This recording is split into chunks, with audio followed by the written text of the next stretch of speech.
ಲೋಕಸಭೆಯಲ್ಲಿ colour bomb ಸ್ಫೋಟ ಪ್ರಕರಣಕ್ಕೆ ಸಂಬಂಧಪಟ್ಟಂತೆ ನುಸುಳುಕೋರರನ್ನ ಇದೀಗ ಕೋರ್ಟ್ಗೆ ಹಾಜರುಪಡಿಸಲಾಗ್ತಾ ಇದೆ. ಕೋರ್ಟ್ಗೆ ಹಾಜರುಪಡಿಸಿದ್ದಾರೆ ಪೊಲೀಸರು. ದೆಹಲಿಯ ಪಟಿಯಾಲ ಹೌಸ್ ಕೋರ್ಟ್ಗೆ ಹಾಜರುಪಡಿಸಿದ್ದಾರೆ. ಪಟಿಯಾಲ ಹೌಸ್ ಕೋರ್ಟ್ನಲ್ಲಿ ಆರೋಪಿಗಳ ವಿಚಾರಣೆ ಕೂಡ ಆಗ್ತಾ ಇದೆ. ಆರೋಪಿಗಳನ್ನ ವಶಕ್ಕೆ ಕೇಳಲಿದ್ದಾರೆ ದೆಹಲಿ ಸ್ಪೆಷಲ್ ಸೆಲ್. ಆರೋಪಿಗಳನ್ನ 15 ದಿನಗಳ ಕಾಲ ವಶಕ್ಕೆ ಕೇಳಲಿದ್ದಾರೆ ಸ್ಪೆಷಲ್ ಸೆಲ್ನವರು. ಸಂಸತ್ನ ಎರಡೂ ಕಲಾಪಗಳು ಒಂದ್ ಕಡೆ ನಾಳೆಗೆ ಮುಂದೂಡಿಕೆಯಾಗಿದೆ. ಇದೀಗ ಆರೋಪಿಗಳನ್ನ ಕೋರ್ಟ್ಗೆ ಕೂಡ ಹಾಜರುಪಡಿಸಲಾಗಿರುವಂತದ್ದು.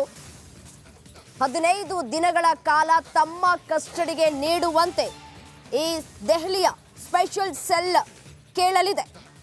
ಅಂದ್ರೆ ನೋಡಿ, ಒಬ್ಬರಿಗಿಂತ ಒಬ್ಬರಿಗೂ ಕೂಡ ಚೈನ್ ಲಿಂಕ್ ಇತ್ತು ಅನ್ನೋದು ಕೂಡ ಗೊತ್ತಾಗಿರುವಂಥದ್ದು. ಸಾಮಾಜಿಕ ಜಾಲತಾಣದಲ್ಲಿ ಇವರೆಲ್ಲರೂ ಕೂಡ ಒಬ್ಬರಿಗೆ ಒಬ್ಬರು ಕೂಡ ಫ್ರೆಂಡ್ಶಿಪ್ ಅನ್ನ ಮಾಡಿಕೊಂಡು ಈ ರೀತಿಯಾಗಿ ಸ್ಕೆಚ್ ಅನ್ನ ನಡೆಸಿದ್ದಾರೆ. 3 ತಿಂಗಳಿಗೆ ಒಮ್ಮೆ ಎಲ್ಲರೂ ಕೂಡ ಭೇಟಿಯಾಗ್ತಾ ಇದ್ರು. ಭೇಟಿಯಾದಂತಹ ಸಂದರ್ಭದಲ್ಲಿ ಒಂದಷ್ಟು ಚರ್ಚೆಗಳನ್ನ ಕೂಡ ಮಾಡ್ತಾ ಇದ್ರು ಅನ್ನೋದು ತನಿಖೆಯ ಸಂದರ್ಭದಲ್ಲಿ ಗೊತ್ತಾಗಿರುವಂಥದ್ದು. ಇದೀಗ ಈ ಎಲ್ಲರನ್ನ ಕೂಡ ಕೋರ್ಟ್ಗೆ ಹಾಜರುಪಡಿಸಲಾಗಿದೆ. ಪಟಿಯಾಲ ಹೌಸ್ ಕೋರ್ಟ್ನಲ್ಲಿ ಆರೋಪಿಗಳ ವಿಚಾರಣೆ ಕೂಡ ಆಗ್ತಾ ಇದೆ. ಆರೋಪಿಗಳನ್ನ ವಶಕ್ಕೆ ಕೇಳಲಿದ್ದಾರೆ ದೆಹಲಿ ಸ್ಪೆಷಲ್ ಸೆಲ್. ಆರೋಪಿಗಳನ್ನ 15 ದಿನ ವಶಕ್ಕೆ ಕೇಳಲಿದ್ದಾರೆ ವಿಶೇಷ ಟೀಮ್.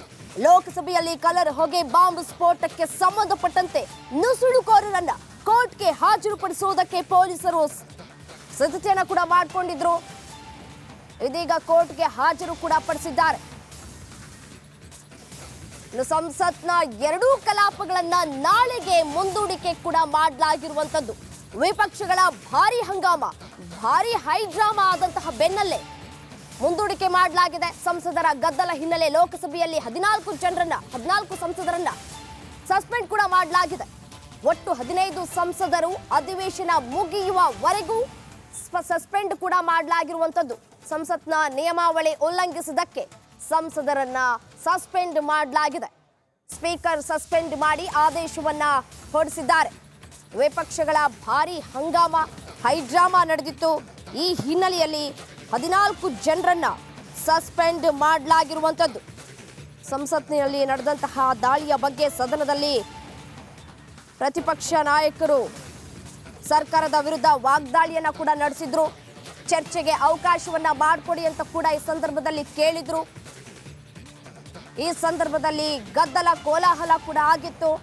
ಈ ಹಿನ್ನೆಲೆಯಲ್ಲಿ 14 ಜನರನ್ನ ಸಸ್ಪೆಂಡ್ ಮಾಡಲಾಗಿದೆ.